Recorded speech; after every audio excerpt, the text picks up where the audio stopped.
Welcome to today's session, and thank you to Orbis for making this webinar possible. This is an opportunity for us to share thoughts on the topic of retinitis pigmentosa. And I know that many of you are sitting there thinking, well, get to the gene therapy, get to the cool stuff, and we will get there, I promise. But there is a path to get there, and there's a path both figuratively and literally, and that's a path that is involved in taking care of patients so that we can get to the point where we can make life-altering changes in their vision and in their condition and in their daily lives. And that's where we're going to go. If we go back in time, we can take ourselves back to the 1800s, the time of Franciscus Cornelis Donders, a famous name in ophthalmology. Here he is pictured, the Dutch physiologist and ophthalmologist who's credited with the name of retinitis pigmentosa. And actually, there were prior reports in early as 1744 of individuals who described this general condition. But the name was applied, as you can see, retinitis pigmentosa, thinking that it was a pigmentary reaction to inflammation. That's where the itis of retinitis comes from. In 1858, von Graefe was the first to recognize the hereditary pattern. A lot of famous names here. 1908, Nettleship. Nettleship Falls, you know, is from ocular albinism. 976 families were described. It was Usher who in 1914 described 40 families. And it wasn't until 1916 that Labor, I mean, how many things is Labor named after him? Amazing fellow. He changed the name to retinal degeneration, although the name retinitis pigmentosa persists to this day. It wasn't until 1945 that Karp showed the abnormal electroretinogram that characterizes this disorder. In 1964, Gorse and Carr showed that rods were affected more than cones.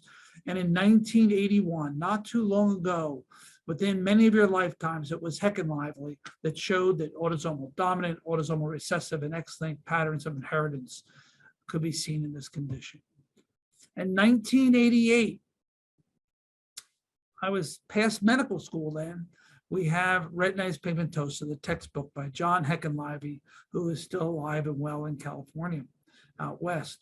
So it's been a long time coming, well over 100 years, that's taken us to this day. But as you're going to see, from 1988 till now, there's been rapid advances and rapid changes. What is RP? Well, if we take the whole sphere of retinal dystrophies, that is genetically based degenerative disorders of the retina, and some would include those genetically based non-degenerative disorders like congenital stationary night blindness, a significant percentage of those are RP, and the incidence is about 1 in 4,000. Another percentage of those, and I'm sorry that the circles are not proportionate, are macular dystrophies, about 30% of cases. I would include with RP the photoreceptor dystrophies. We'll talk about that later. And then there's about 10% of the other things like the vitreoretinopathies and fever, familial exudative vitreoretinopathy, and so on. So here's question number 1, and you can respond to this according to the instructions. Retinitis pigmentosa is a rod-cone dystrophy, a cone-rod dystrophy, a rod dystrophy, or a cone dystrophy. Well, about 66% of you said it's a rod-cone dystrophy, and not surprisingly, 17% said it was a rod dystrophy, and we're going to talk about that as we go forward. So rod-cone dystrophy is really the way to characterize retinitis pigmentosa. The rods are affected more than the cones and before the cones, but the cones are eventually affected. It's a disorder that's characterized by the first symptom of a loss of night vision.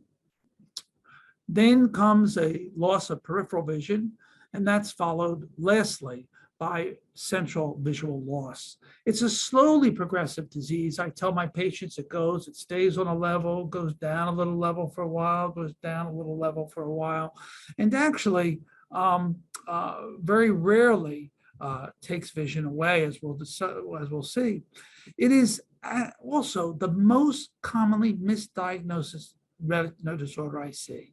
It's as if when the people who are general ophthalmologists and otherwise not as familiar, they see anything with pigment in the retina, they say it's retinitis pigmentosa. But Of the 30% of patients that I see who come with a misdiagnosis, most have RP. It's the most commonly misdiagnosed. So we're going to try and get specific here and answer this question. What is this darn disease? We can look at many pictures. They share in common this what we call bone spicule or spiculated pigment in the periphery of the retina, the mid-periphery of the retina, sometimes extending out a little further, sometimes coming back a little bit further. On the bottom left, we see a more advanced stage of the disease with macular involvement. But in the other pictures, we see the macula is relatively spared. Also notice that the retinal vessels are thin, the arteries are thin, they're attenuated, the retinal veins. And that's because as the photoreceptors die, the oxygen tension in the outer retina increases, and there's a reflex diminishment of the retinal vascular size. You know, RP is really 1,000 different disorders. It's incredible. If we consider every mutation in every known gene, it really is 1,000 different disorders. And put on top of that, every individual with a given mutation is going to respond differently because we're not all twins, and the genetic background in individuals is going to be different. It can be inherited as an autosomal dominant, autosomal recessive, X-linked recessive. Some would say X-linked dominant, where males are affected more than females. There's mitochondrial inheritance that can characterize. There's digenic forms where you need 2 different mutations in 2 different diseases, 1 mutation in each gene to combine to give you the disease. Triallelic disease, we see in Bardet-Biedl, we need 3 different mutations. So there's many different inheritance patterns. Likewise, the age of onset is different.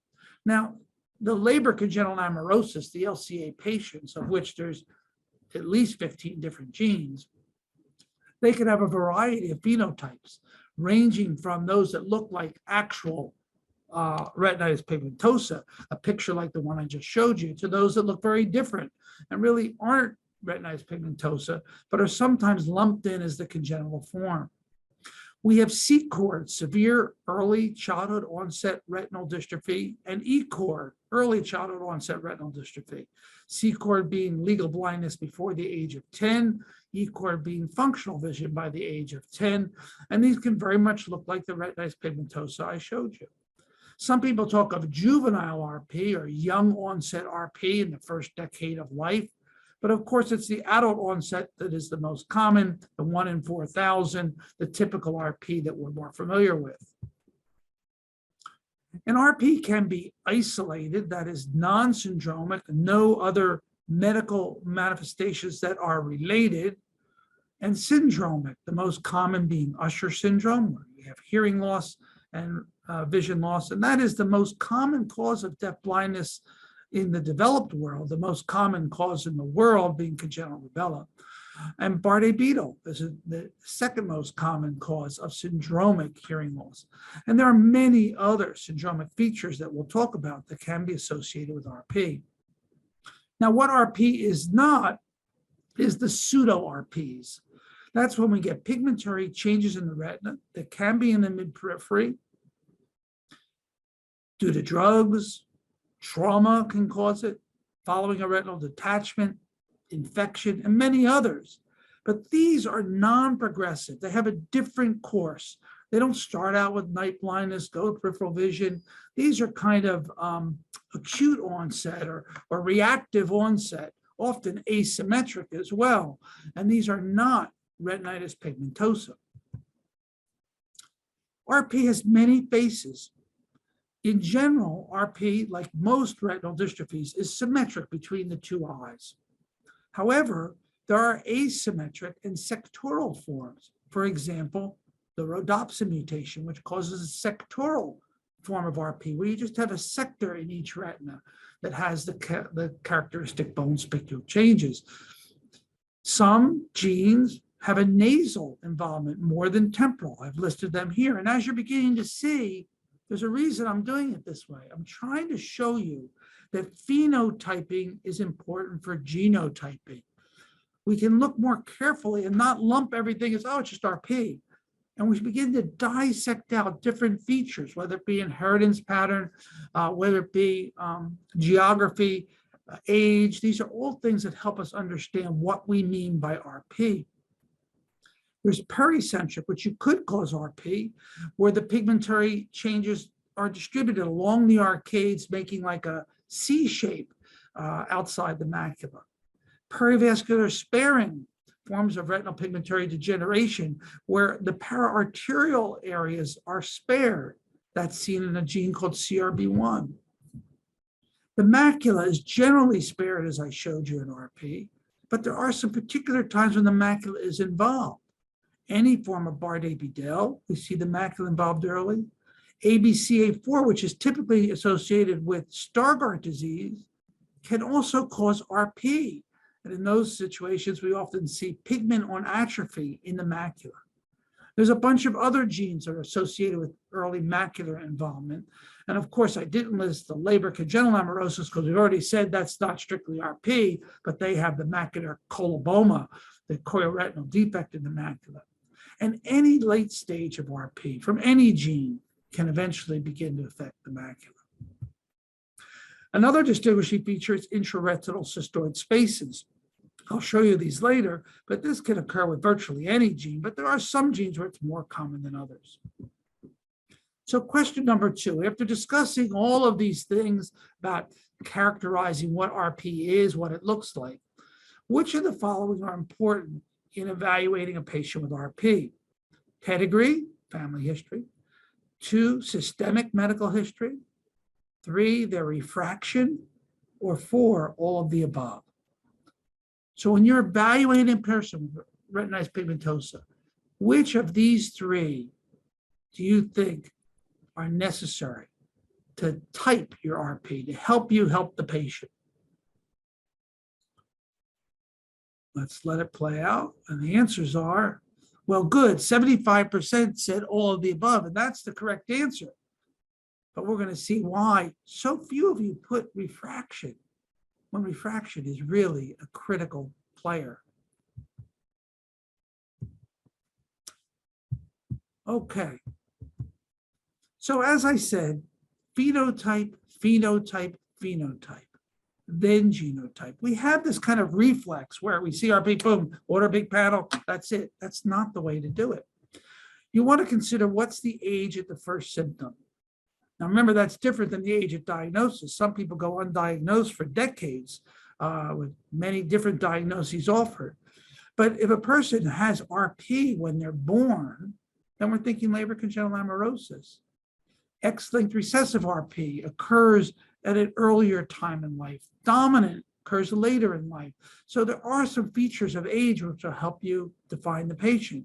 And then what was the symptom progression? Make sure it matches rod versus cone. You should lose your night vision, peripheral vision first. If your cones are getting infected first, your vision, your central vision goes first, then you're thinking of macular involvement, even though it may still look like RP. You want to look for intraretinal cystoid spaces.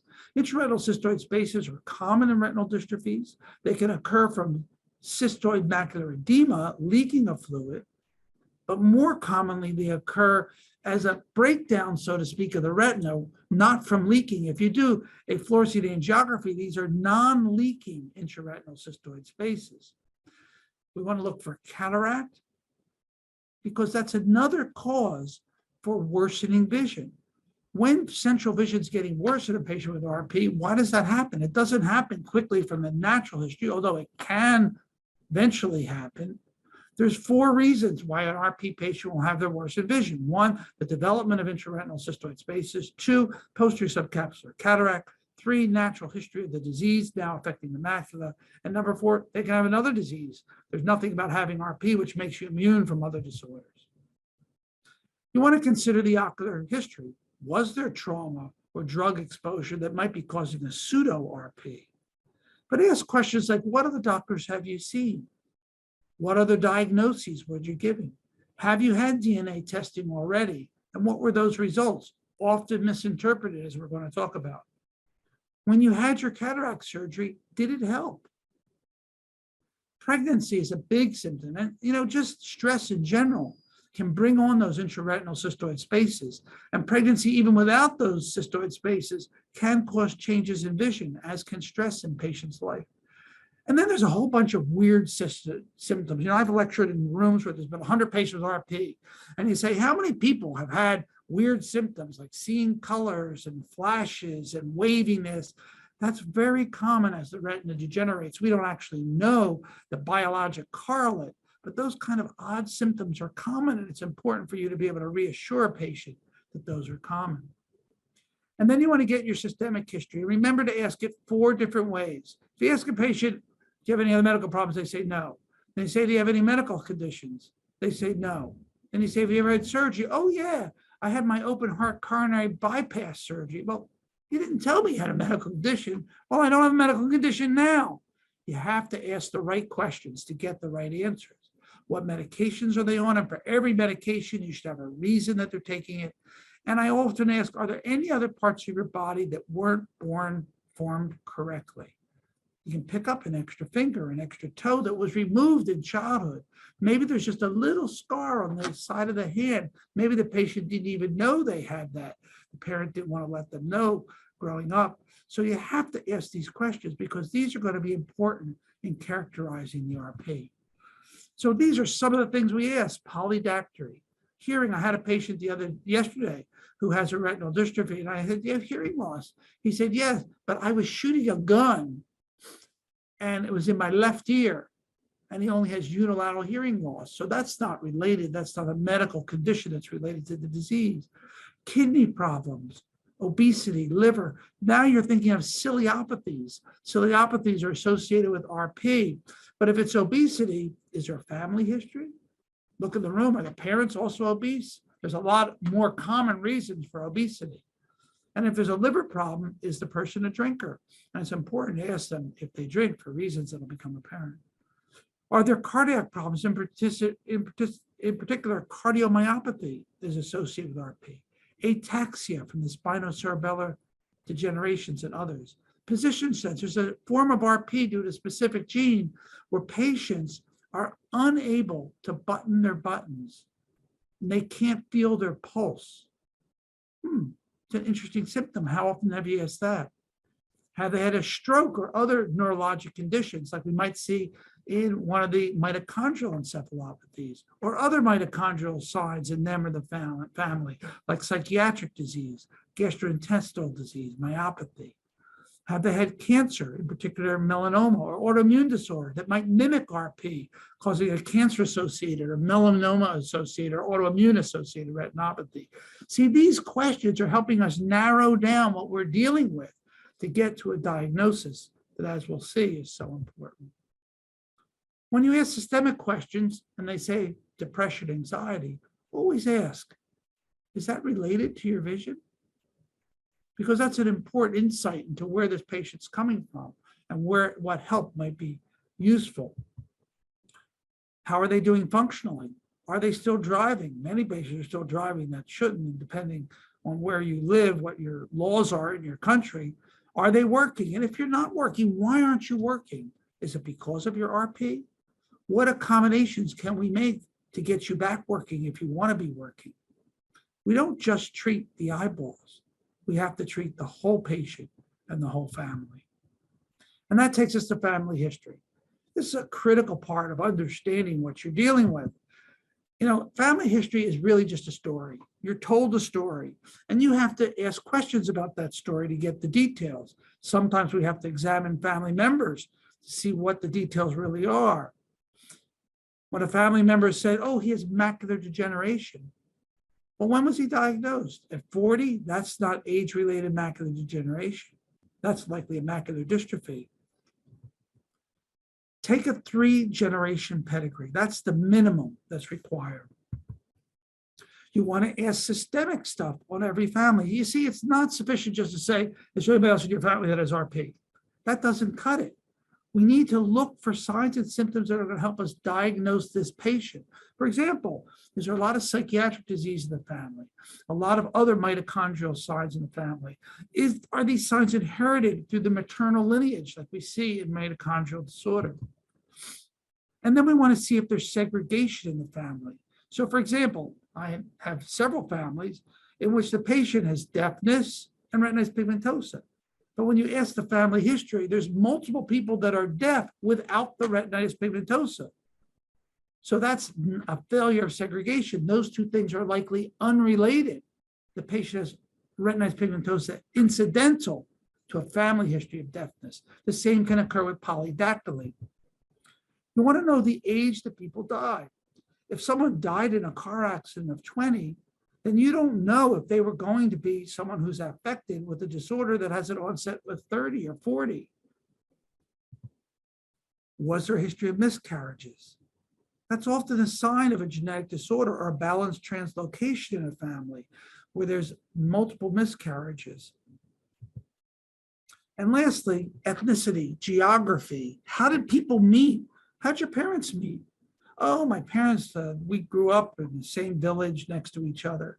What religion? Are they the same religion? Did they go to the same church? These are ways of saying, do I have a constricted gene pool that might be contributing to the increased likelihood that this is an autosomal recessive disorder, as opposed to a non-related. If two people meet in college, university, it's unlikely that they're sharing the same genes as carriers. So although that can occur, and anyone can get an autosomal recessive disease, and even if you're consanguineous in your marriage, there's no immunity to autosomal dominant and other diseases. These things are helpful in trying to narrow down what you're dealing with. And then you do a complete exam, and refraction is critical. You know, a patient who's got a blinding eye disease, if you can help them see better, gosh, you're going to change their quality of life. And I've had patients who were high myopes that weren't corrected because the doctor said, oh, you got RP. And I correct them and they can see better. It's huge. Not to mention that certain kinds of RP are associated with certain refractive errors. X-linked recessive RP seems to be associated more with high myopia. Labor congenital amaurosis, again, not strictly a form of RP, that is associated with hyperopia. These things can be helpful.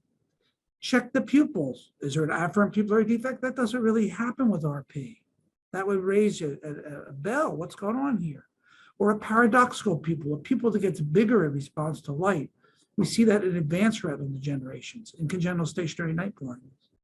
Check the eye movements and ptosis because of the mitochondrial disorders. Ophthalmoplegia can be part of retinitis pigmentosa syndrome.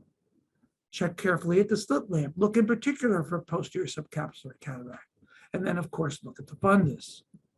And you have to look at them systemically. Look for polydactyly. Check the hearing.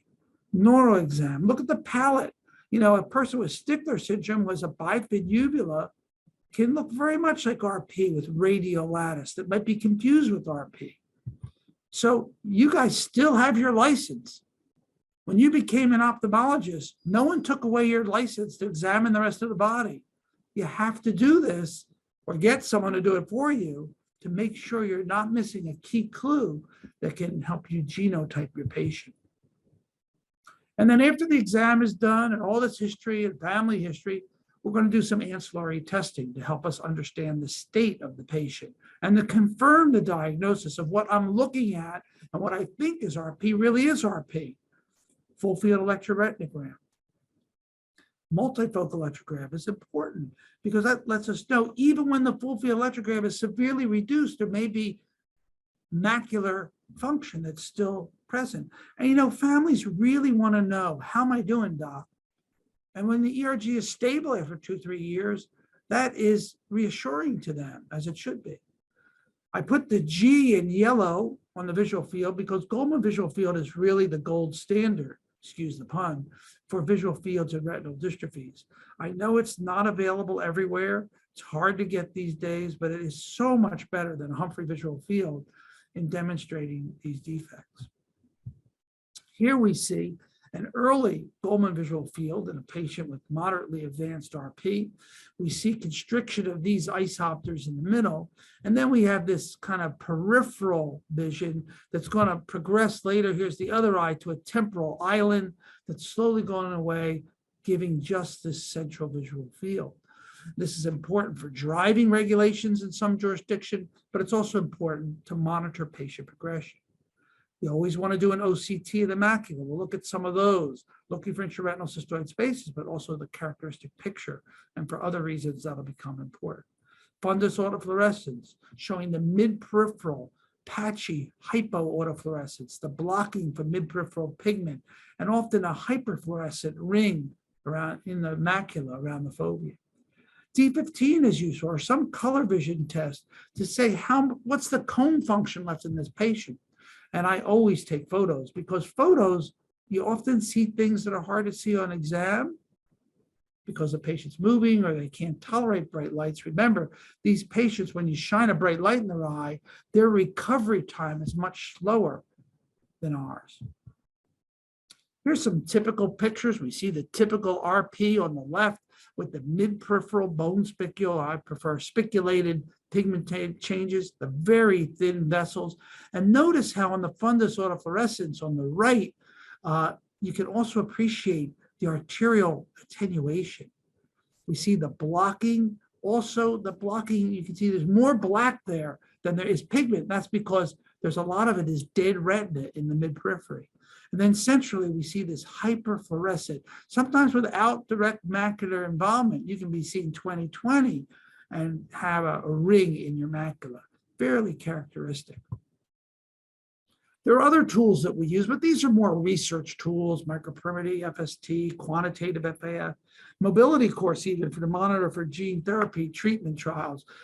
These are not routine in the evaluation of RP, but they're very helpful in trying to narrow down the effects from treatment as we go forward with treatment. So let's move on to that. And which would you say is correct now? Retinitis pigmentosa is untreatable. We're talking about today. It's a blinding eye disease. It's treatable now, or it will be treatable someday. Very interested in your responses to this question, because this is going to tell us where your head is at in terms of RP. What would you say? Untreatable, blinding, treatable now, or will be treatable someday?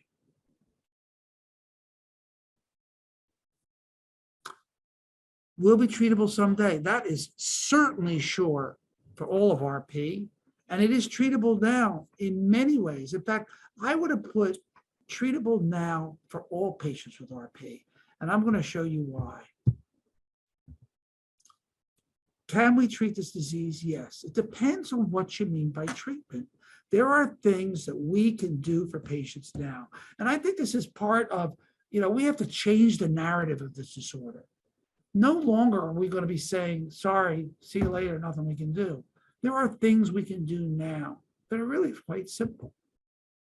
Take, for example, a patient who has RP, who's got this constricted visual field, 10 degrees of central vision. Well, if you take a small cataract, tiny PSC, a cataract that wouldn't bother you, wouldn't bother me, and you put that in the middle of this field, it is devastating. So early cataract surgery can be a huge, huge advancement to these patients. That is, if their macula is not involved and they have the potential for good vision. We have to keep in mind, though, that patients who have cataract surgery with RP have a much higher chance of getting CME. And sometimes that CME is responsive to treatment, sometimes it's not. And I always tell my patients this risk in advance before they have cataract surgery, before I recommend cataract surgery, so they're aware. Sometimes they try one eye and see how that goes before going to the other eye. But if it works and they don't get CME, the happiest cataract patients you can imagine. It totally changes their life. If they have intraretinal cystoid spaces, even before cataract surgery, you can treat with carbonic anhydrase inhibitors. We use topical, usually dorzolamide, that's got the most data associated with it, 3 times a day. And in adults and kids, you can add oral acetazolamide, 500 milligram extended release every morning, and get an added effect. And we have shown many patients where the cysts have completely gone away with visual improvement today. That's not research, this is today. Some patients, interestingly, that effect works early, and then it starts to wear off. And then when you stop the medicine, they get a paradoxical response, and it starts working without the medicine. So we have things that can make the lives better for these patients. First things first, before we talk gene therapy and all that, optimize the patient's vision. Make sure they got the correct glasses on, for goodness sake. Send them to a low vision doctor if the macula is involved and they have low vision problems. Now, there's not much we can do for peripheral vision, but some people have found assistive technology, even dog, very helpful for that legal blindness of a constricted visual field or a cane. Sunglasses we recommend because you don't want the extra added burden of the ultraviolet rays from the sun pounding on a sick retina. No smoking. Smoking is bad for your retina, whether you're a smoker or secondhand smoke. And we may be eye doctors, but we got to get our patients to help for smoking because this has been shown it can slow down the progression of the disease. Eating fish 2 or 3 times a week has been shown to slow down the progression of the disease better than the tablet forms of fish oil because those are unregulated. And for patients who don't eat fish, algae tablets have a concentrated source of the DHA that eating fish flesh does have and can be helpful. And lastly, despite prior reports many years ago that have since been largely debunked, patients can eat whatever they want in their diet. They can eat a multivitamin that has a vitamin A in it, but you don't go and buy 15,000 international units, big doses of vitamin A. Those studies by Elliot Burson many years ago really were very poorly done. They had some flaws. They weren't done with genetics. So we don't recommend that treatment anymore. And in fact, some forms of vitamin A, in particular ABCA4 related RP, can get worse from taking vitamin A. And treating RP is also about employment and depression. Treat the whole patient, address these issues, use social work, nursing, other resources in the community to help the patient's quality of life. There is hope. And yes, in the future, many forms of RP will be treated by ways I'm going to show you, but we have to give hope to these patients. We cannot be taking away hope because hope is very powerful. Did you know that less than 1 in 1,000 patients actually go blind, completely blind from RP? That's an incredible figure. Gerald Fishman published that some time ago. And I encourage you to read this book, The Anatomy of Hope. It'll give you some insight into the lives of patients with many illnesses and how they deal with disease and how we can help them. We don't want them in desperation, trying things that are crazy and have no sense. We want to help them deal with their disease. Well, what about treating and actually curing RP? Well, it depends on our goal, right? Are we going to slow down the disease? Or are we going to stop it cold? And when we talk about reversing, are we trying to reverse the central visual loss? The peripheral visual loss is going to be harder because that's in areas of the retina not traditionally reached with gene therapy today. Now, to do gene therapy, we're taking usually some form of viral vector containing the correct copy of the gene, or a CRISPR mechanism to fix a gene, or another mechanism to skip or read over a mutation in the gene. You got to have cells there to take up that virus. So we look at this patient on the left here. This is a typical RP OCT. What we see is this residual subfoveal central ellipsoid zone with outer nuclear layer that just tapers out here and here. So this patient has a central visual tunnel vision field, the periphery being lost. But look here, the inner retina is very normal. In fact, the inner retina is basically sitting on the RPE. That means the inner retina is there and available for treatment. We're going to talk about that. But if I'm putting a virus under this retina, it can infect these cells. And maybe there are some cells that are dormant out here that could respond. But in areas where the cells are dead, like this patient with advanced RP, who's really lost all semblance of an outer nuclear layer, has very few cells left, he's more likely going to need a stem cell treatment than a viral vector. But look, even here in this advanced case, the inner retina is preserved. Now, in 2008, New England Journal, we saw this publication, RP65. I've presented that to you in a former webinar, where they took Briard dogs who were blind from Leber congenital amaurosis. They gave them a subretinal injection of an adenovirus containing the correct copy of the RP65, and those dogs are running around catching frisbees instead of sitting under the table. And the process had started. It was not perfect, and some of the patients had really dramatic improvements. I'm going to show you one right here. This patient is, we're going to cover his right eye. He's going to be using the eye that's going to be treated. It's not yet treated. And he's on this mobility course of dim illumination. He can barely do anything, right? He's going to start to walk off here, and someone's going to have to come on and get him reoriented. He just can't do it. About 10 or 11 years old, we get him back on the course, and he walks right off the course. And now what we're going to do is we're going to treat him by treating the eye that was not patched in the first trial, give him a subretinal injection of what's known as Luxturna, and a virus carrying the RP65 gene, and we're going to put him back several weeks later on the same course, and we'll see how he does. On the right side, we'll watch him. On the right side, and he does it with flying colors. Look at this. He keeps going. He steps over a step. He avoids another obstacle. I mean, it's really remarkable. And on the left, you can see he's wandering off the course, right? And there he goes. So that is incredible. I mean, this was approved by the FDA in January 2018 for biallelic RP65. It's a recessive disorder. You have to have two pathogenic variants in the gene on separate copies of the chromosome for kids over 1 year of age. It's amazing. It really is amazing.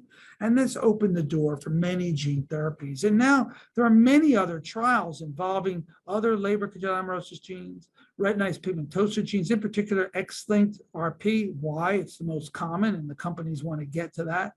RPGR mutations. Some other trials for various different genes, specific genes for specific types of retinitis pigmentosa. Thus, the reason we went through all of that to get you to a gene diagnosis, right? And in fact, some are even specific for certain mutations in certain genes. Usher's is going to be tackled, myosin 7 and USH2A are genes are lining up for clinical trials, some Bardet-Biedl genes, and many, many more. The other option, as I spoke of, is a stem cell, where you would take a 3 millimeter punch biopsy from the skin, and you would convert those skin cells to fibroblasts, from fibroblasts to stem cells, then to photoreceptors, CRISPR correct, for example, the gene defect, and then reimplant the patient's own cells, now disease-free. This is from the University of Iowa, my collaborator, Dr. Evan Stone, where there's a robot that can pick cells one photoreceptor at a time, put them into a 3D printed grid, 1 or 2 photoreceptors per well, then we can slip that under the retina, and those cells can grow to connect to that perfectly healthy inner retina, right? Reconnect, it's just sitting there waiting to be used. We could put 500,000 cells under the macula and restore central vision. It will not correct the mid-peripheral problems here, but we can get central vision back. And this is something that we expect within the next 10 years. And I tell my patients, for all the genes, we expect treatment within the next 10 years. And you might not even need to know your gene, because if you had your onset of RP when you were 30 and you're now 80, if I put those new cells under your retina, you're not going to live 30 years for them to become sick. We don't even need to do the gene fix part. The other approach to treating this disease are gene agnostic approaches. For example, the reason this is a rod cone dystrophy is the rods secrete a cone viability factor. And as the rods die, that viability factor is no longer made, right? And that doesn't keep them alive. What if we use gene therapy or stem cell therapy generically to deliver rod-derived cone viability factor to at least keep the center from getting worse? And that's going on right now. We have a study we're about to start here using disulfiram, antabuse. You've heard of antabuse because that's the drug used to treat alcoholism. Remember I asked about alcohol before? Well, that drug, as it turns out, inhibits a process that occurs when the photoreceptors die and retinoic acid is released in abundant amounts. That causes the inner retina, although it's anatomically normal, to become kind of scrambled in its ability to transmit messages. And we're hoping that by giving antabuse to patients, even patients who are non-alcoholics, that we can unscramble the retina and at least get the residual cells to transmit more clearly through the retina.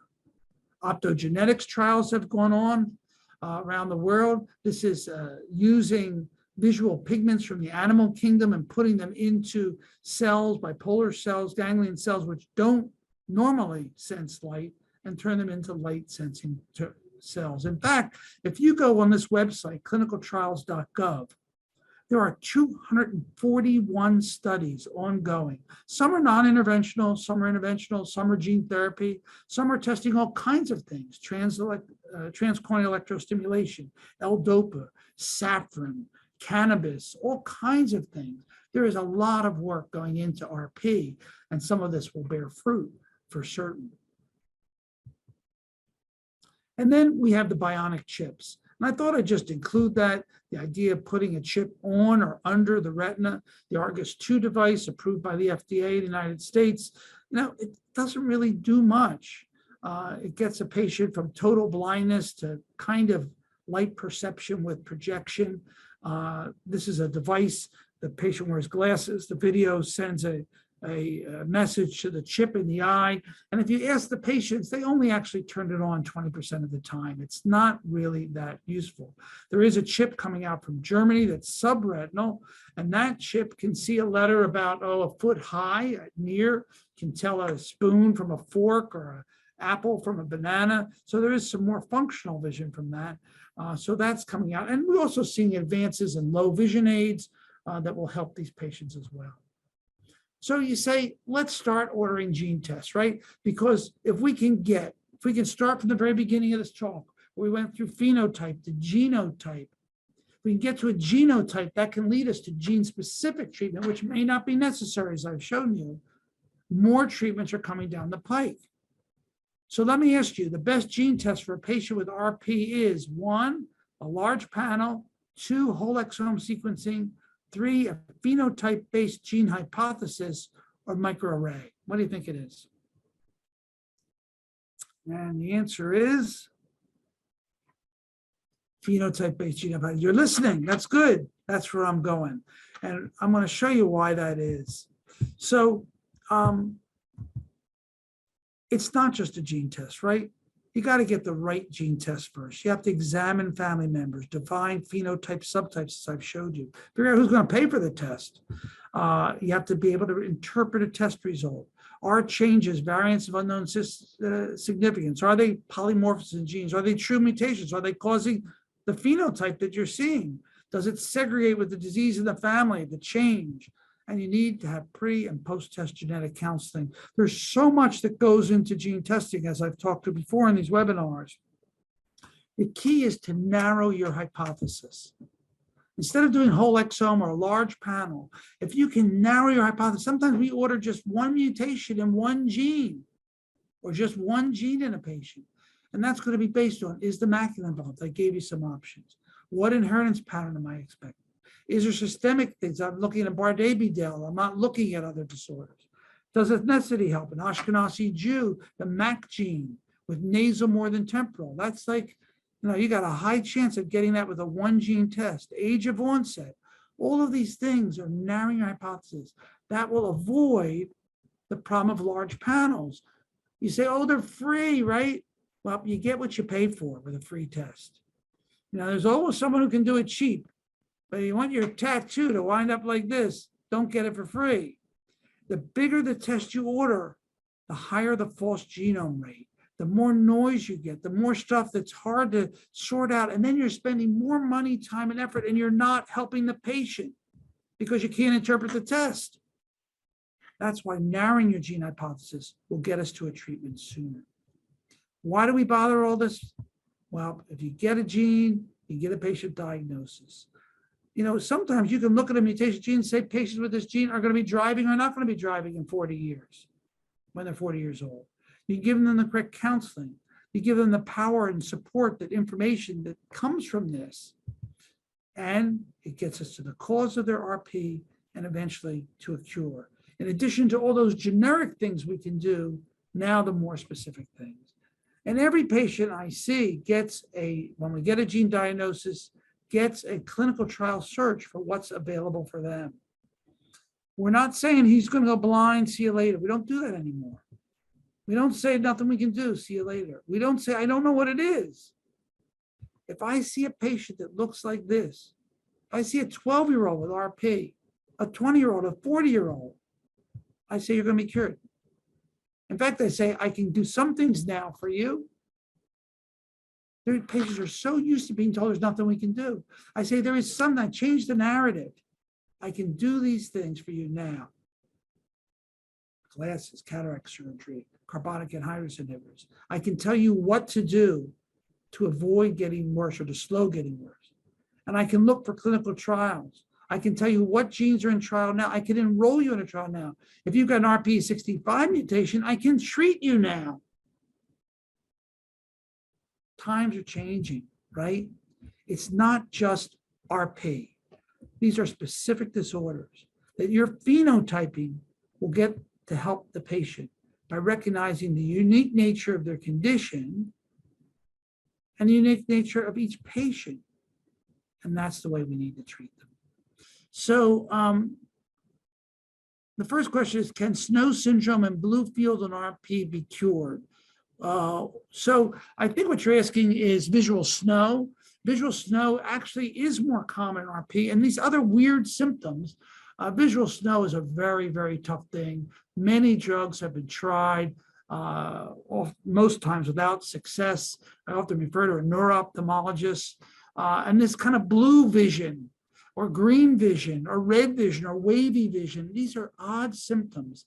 And there's no specific treatment for those, unfortunately. They tend to get better with time sometimes. Patients get used to them with time, but those are frustrating symptoms. What cell protein injection is suitable? I'm not sure what that is meaning. I think I went some of those. What is the youngest age at which you generally see patients with bone spiculature? You could see those in labor congenital amaurosis early on. And that would change your diagnosis. Let's see, what is the cause of vascular attenuation? I covered that. Let me just keep going here. We've talked about measures to slow down progression, genetic testing. Vitamin A, we covered that. You recommend yellow tinted glasses. So I think there's very little to this whole blue light filter. I mean, there is some evidence that blue light is important for your circadian rhythm and your sleep cycles. But outside of that, the real tint that patients need is photophobia when it occurs with RP. The Corning filters, the 527, 530, 511 range, that yellow to rose color, tend to be the most helpful in helping patients symptomatically. Really, I tell them, unless you're very symptomatic from photophobia, any sunglass will help. Is gene therapy unilateral or bilateral? That's a great question. And the answer is tricky. If you're a patient who's got RP in both eyes, like when we take the Luxturna experience, it was a unilateral treatment at first. Now, of course, the company has a financial incentive. They want it to be bilateral because it goes from $425,000 per patient to $850,000 per patient. You'd say, if you only treat one eye and you think about resource allocation and making sure there's enough to go around and everybody in the world can get it, why are you going to treat the second eye? But it turns out that patients really found that they wanted the second eye, and they do better with the second eye treated. And there's much data to show that. And therefore, it has been considered, although not mandatory bilateral treatment, patients seem to like having both eyes done better than you might expect otherwise from one eye alone. How often do you recommend follow-up for RP and what to look for? So I tell my patients, so I'm an ocular geneticist, and It's largely a consultative practice. I do tell patients to be checked yearly because they may be having changes that are treatable, like cataract or intraretinal cystoid spaces. They check in with me every 2 to 3 years to see how they're doing. And when I see them every 2 to 3 years, unless their original electroretinograms were isoelectric, I repeat those tests because as clinical trials are coming up, I want to make sure they're in the starting gate, ready to go with all that data already collected. But otherwise, I think an OCT annually, fundus autofluorescence annually, and pictures annually are the best things to really assess, to tell the patient, how are you doing? Most patients, you're going to say, hey, there's not much change. And that's really reassuring to them and very helpful. We can change that narrative. So how do we treat in the developing countries? I was hoping someone would ask that. I talked about this before in an earlier webinar that you can look for on the cybersight.org website.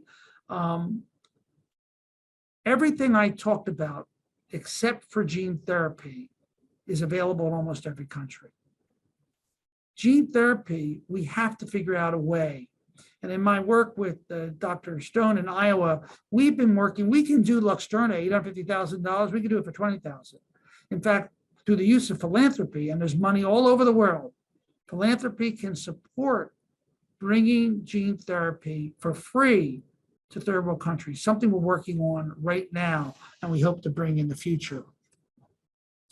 As far as how long do I continue topical and oral combonic anhydrase inhibitors, we're really, really very good at knowing when to start. When you see the intraretinal cystoid spaces, we are not very good at knowing when to stop.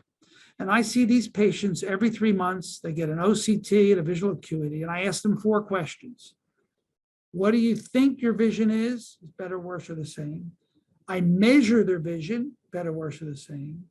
I look at their quantitative retinal thickness on OCT and the qualitative appearance of their cysts. Now, those 4 things we've shown are not related to each other. Your cysts can get better and your vision is not the same. Your vision can get better and your cysts not look different. But if I see any sign that the patient is getting better or not getting worse, I continue with those treatments. And I continue with those treatments until they stop getting better, or more importantly, until they're getting worse. At which time, the first thing I do is stop the oral, then stop the drops, looking for that paradoxical response to see if they'll paradoxically get better. Otherwise, I keep them going as long as the patient's having no side effects.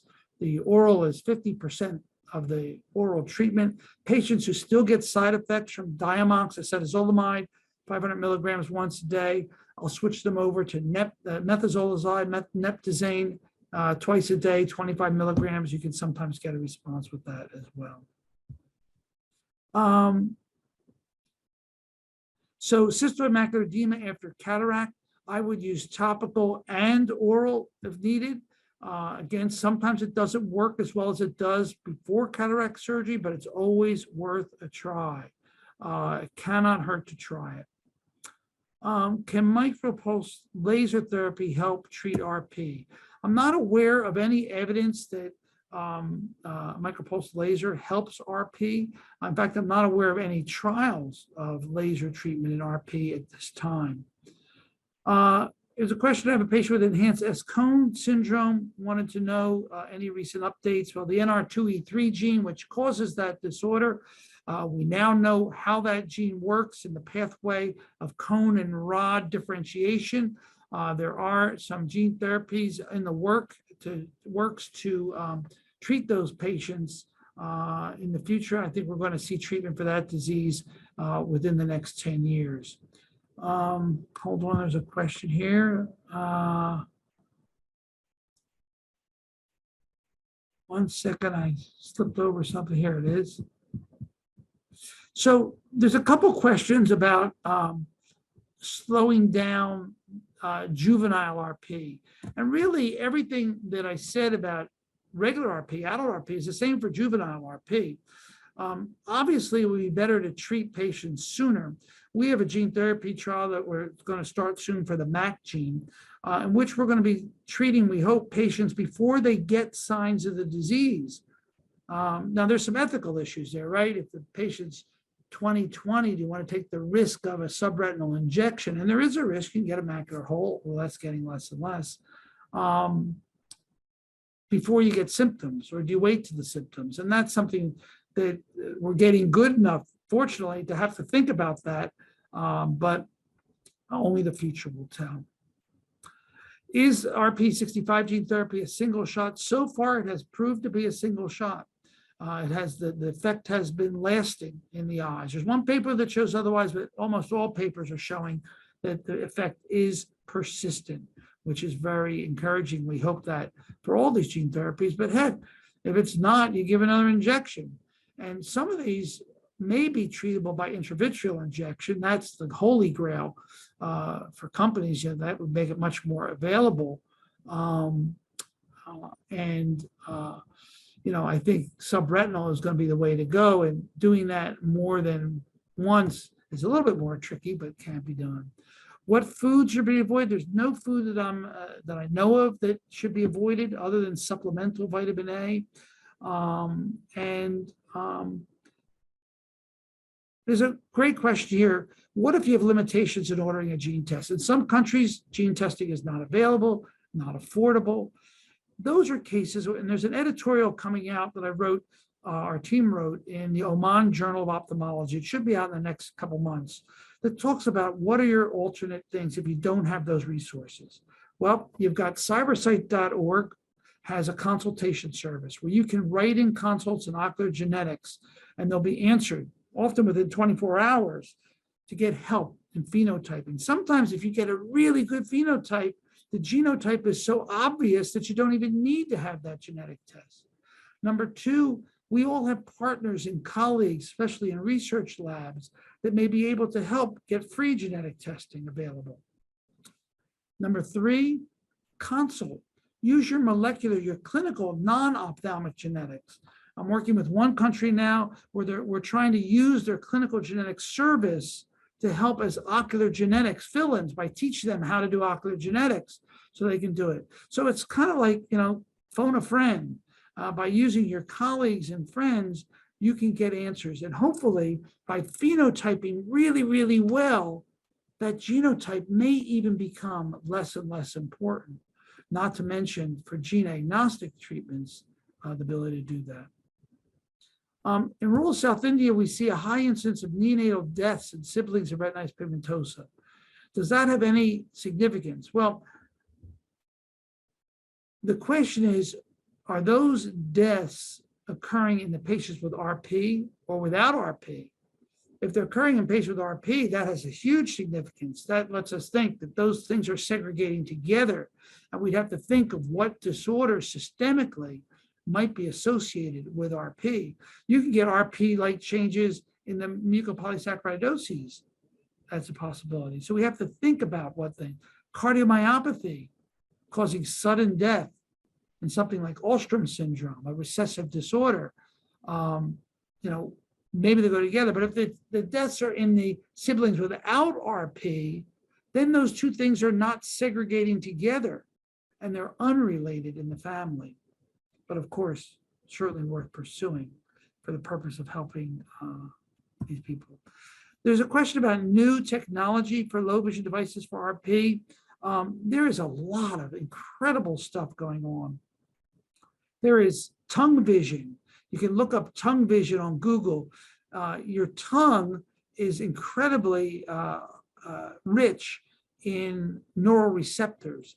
And you can teach your tongue with a little thing, kind of like a pad that goes on the tongue, to read visual stimuli. That's a form. There's now like a bat, a sonar device that patients can hold in the palm of their hand instead of a white cane to help navigate. There are devices where patient can wear an earphone with glasses, and the glasses is connected to a live person on board who can tell the patient what's in front of them. Technology is taking us really, really, really far in treating low vision that can help the quality of life in these patients. And I see that question's coming from my friend Nico Yi in Guatemala. Hello, Nico. I'll see you soon. What treatment can we offer to child with CMO, secondary juvenile X-linked? I think we're talking about the intraretinal spaces in X-linked retinoschisis. That is also can be responsive to carbonic anhydrase inhibitors. There is no role of anti-VEGF injection in any of the disorders I've discussed today. That isn't going to help RP or intraretinal cystoid spaces because they're not leaking from a vascular malformation, which is what anti-VEGFs are designed to treat. A couple more questions as we're going over time. Is there a clinical trial in chromatopsia? Yes, there is a clinical trial for 2 genes that are involved in that disorder that's going on now. Another one that's developing. It's going to be here as well. And one more question. I think that's it. And we're at the top of the hour. So I'm going to say thank you to all of you. It's been a great pleasure. I forgot to put my email address out there. I'm going to put it in the chat box so you have it. So you can feel free to give me an email if you'd like, if you have any questions further. Let me just get that there. So there it is in the chat box. Feel free to email me, but feel free to use CyberSight. CyberSight is an amazing resource from Orbis where you can get consultation on for any topic in ophthalmology, and we'd be happy to help you. Take care. Have a good day. What a pleasure. Be well.